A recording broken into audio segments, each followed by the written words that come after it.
Ayan. Opisina sa likod, may room na isa.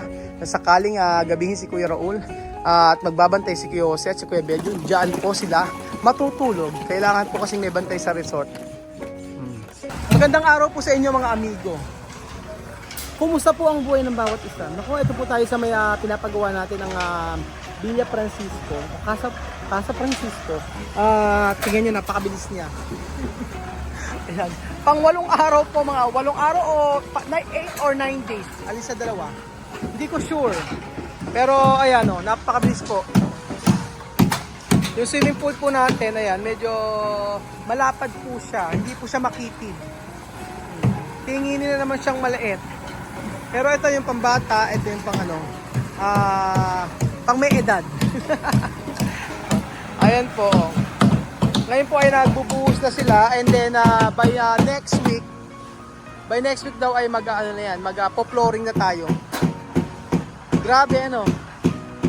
8 days, 9 days, napakabilis niyan, napakarami. Ang dami naman kasing gumagawa. 1, 2, 3, 4, 5, 6, 7, 8, 9, 10, 11, 12, 13. Ilan kayo? 14 lang? Parang nabuwasan. 19 pala sila, 19. O, 19 ang gumagawa. Ganon. Napakasisipag ng mga tauhan ni Marvin na to. Grabe. Tapos high ceiling tayo mga amigo ha. Mataas yung ceiling nito. Mataas ang ceiling nito at for sure po ay maganda yung kalalabasan yan. Ayan na.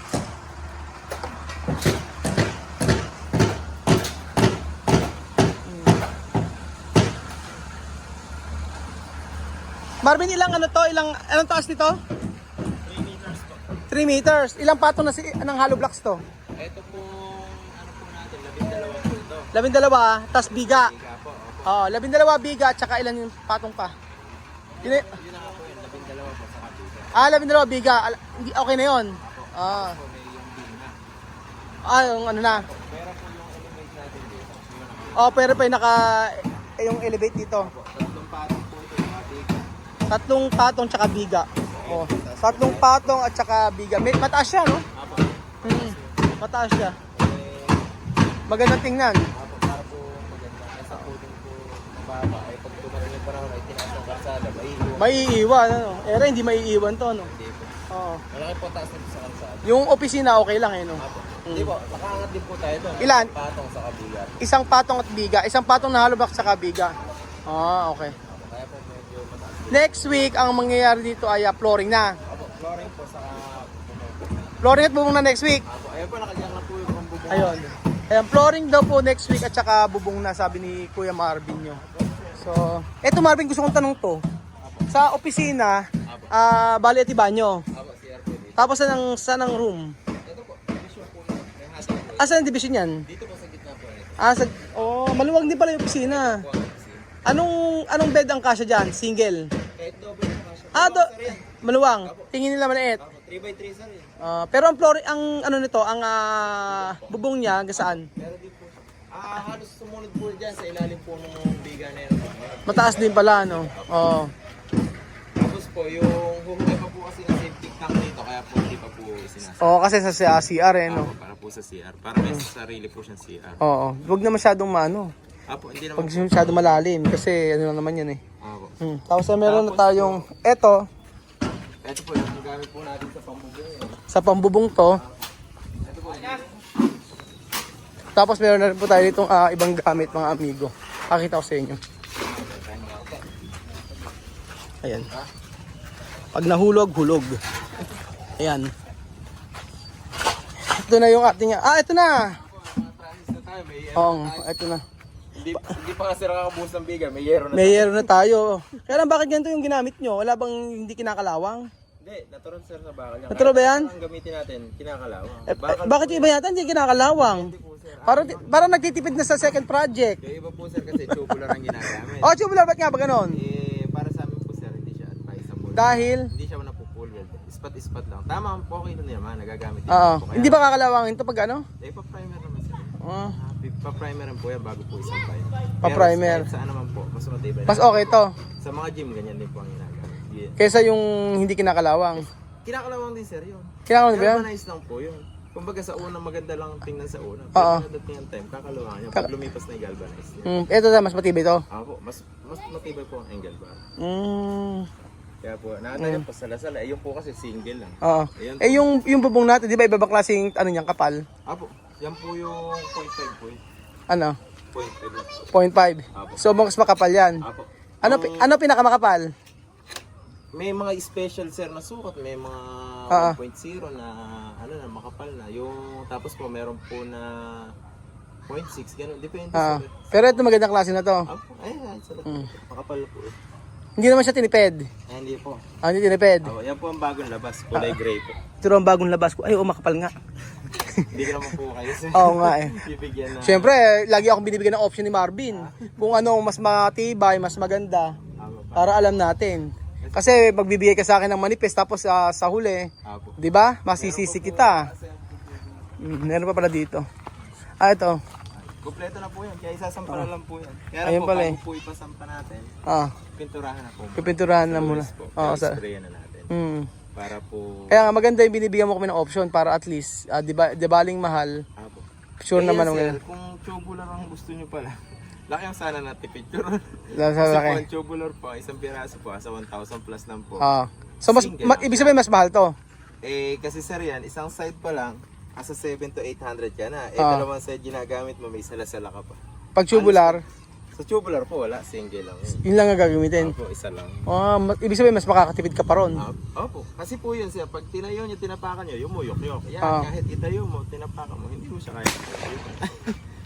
Kasi sir, may mga gilder po siya, may mga sala-sala. Parang sa bahay nila Princess, ganyan yung ginamit. Mas matibay po kasi ang angle bar. Kasi yung sa may bahay ko sa kabila, ang ginamit, tubular.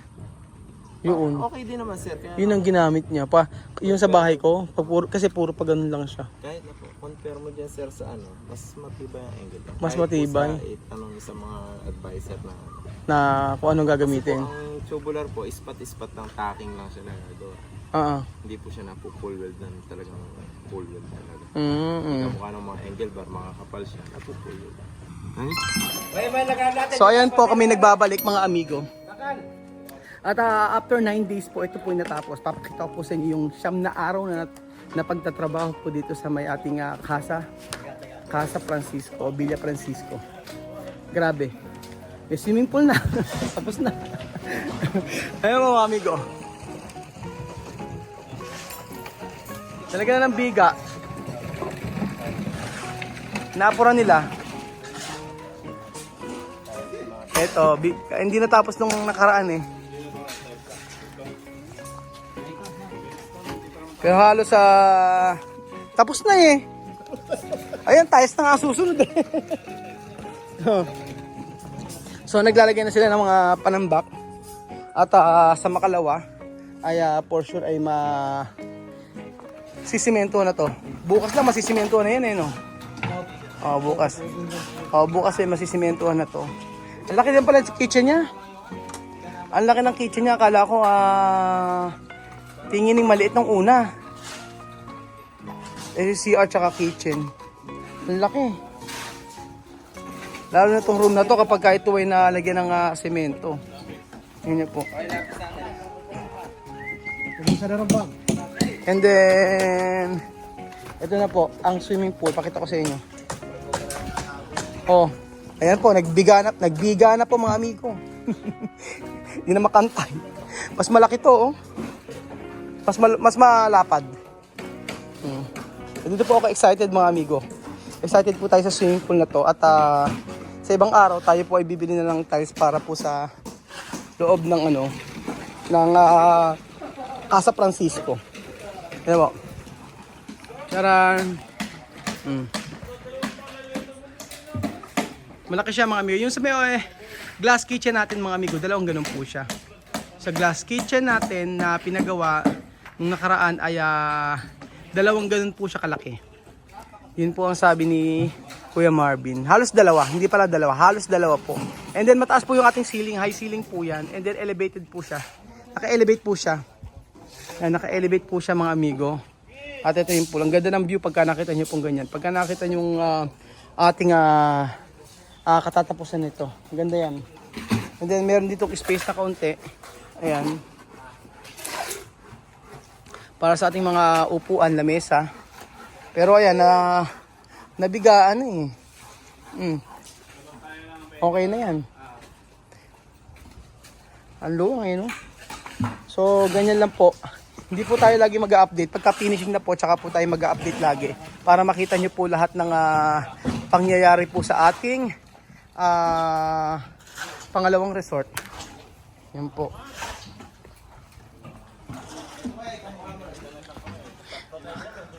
Ganyan kabilis mga amigo. Bay tatlong ano pa lang yan. Ilang days pa lang yan. Oh. Wala pa siyang 2 weeks mga amigo. Ganyan na po nang tapos. Ilan ang gumagawa Kuya Marvin? 18 ngayon. Pero nung unang-una 25 tama ba? 25 tapos ngayon 18 na lang po ang gumagawa. So pagka natapos po yan, magpo-flooring na. Maluwang. Mas maluwang yan pag nasimentoan ano? Pag nasimento niya, maluwang yan. Tapos ito po lahat niyan ay glass po yan. Glass. Glass po lahat yan. Puro tempered glass po. Oh. Nakababa yung pinaka ano niya. Nakakababa yung pinaka pole niya.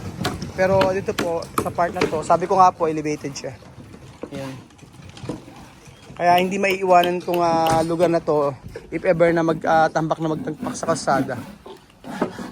O ngayong araw pa po ay matatapos po yung biga na yan. And then right after po niyan ay lalagay na po tayo ng ano ng bakal para po sa ating bubong. Yun po. Ganun po yun. So ayun po mga amigo, yun na po ang ating update sa ating Villa o Casa Francisco. Abangan nyo po mga amigo ang napakabilis na pagtatrabaho dito po sa ating private resort. Salamat po mga amigo at God bless. Malapit nang matapos. Abangan nyo po yung abangan nyo po mga amigo ang ating opisina. May opisina po ang ating resort. O yan po. Ang ating opisina, ayan. Opisina sa likod, may room na isa. Na sakaling gabihin si Kuya Raul at magbabantay si Kuya Jose at si Kuya Belgium, diyan po sila matutulog. Kailangan po kasing may bantay sa resort.